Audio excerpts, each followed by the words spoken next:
Gĩcigo kĩa Ikamba-inĩ no gĩthiĩte na mbere na kũgũmĩrwo nĩ wagi wa maĩ kũrũmĩrĩra wagi wa mbura ĩrĩa ĩcũngĩrĩirie ng'aragu mwena ũcio. Kũrũmĩrĩra ũũ, aikari a taũni ya MASII gĩcigo-inĩ kĩa ũmbunge kĩa MWALA kaunti-inĩ ya Machakos nĩ maugĩte makoretwo magĩthiĩ thabarĩ ndaya gwetha maĩ matheru ma kũhũthĩra mĩciĩ-inĩ yao. Maji tunatoa mto unaitwa MICII na ni mbali sana. Kuenda hapo ni mbali, na tunatoa maji huko, na maji huko kwetu ni sita sana. Sasa tunasema tulete maji hapo katikati tutoe.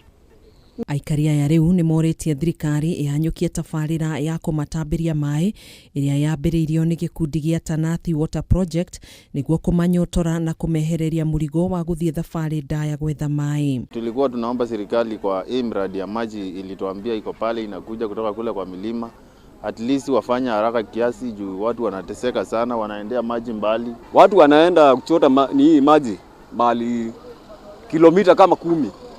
Alafu hiyo kikaribia itatusaidia sisi. Kũringana na mũrũgamĩrĩri mũnene wa tabarĩra ya maĩ ya MUTHEI Samina Poros nĩ ugĩte tabarĩra ĩno ĩrĩ gĩcunjĩ-inĩ kĩa 95% kũrĩkĩrĩra na itanyĩtwo gũkorwo ĩkĩrugũrio ihinda-inĩ rĩa mweri umwe. This is a government project, a national government project doing the bulk water, and mainly our focus is on the intake. We have a number of components. That is, we have the water intake.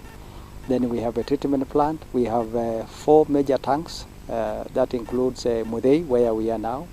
We have Chelini, we have Zambani, and Chuloni. Those are the major tanks supplying to several towns. Na Poros nĩ ongereire kuga tabarĩra ĩno ĩrĩ na ũhoti wa gũtambia maĩ rita milioni 6.6 oro mũthenya marĩa mekũguna makĩria ma mĩciĩ 100,000. Tuko na component 4, tuko na water intake ambaye iko katika mto wa Ndarugu, tuko na water treatment plant ambaye inaweza sambaza mita cubic ya maji ambaye ni milioni 6.6 kwa siku moja kufikia towns kama MWALA, MASII, Mbiuni, Uldonyo-Sapok pamoja na Makutano. Kĩhumo kĩa maĩ tabarĩra-inĩ ĩno mariumaga rũĩ-inĩ rwa Ndarugu. The pipeline is 105 kilometers. That tells you that it's a huge project, and we expect to serve 100,000 population.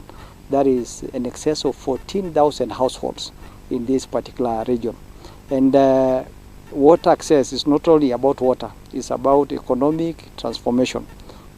His Excellency better, that is a bottom-up economic transformation agenda, serving people so that we have water access. At least by 2027, we will have water access majorly over 80% in this particular region. So basically, the project is over 95%.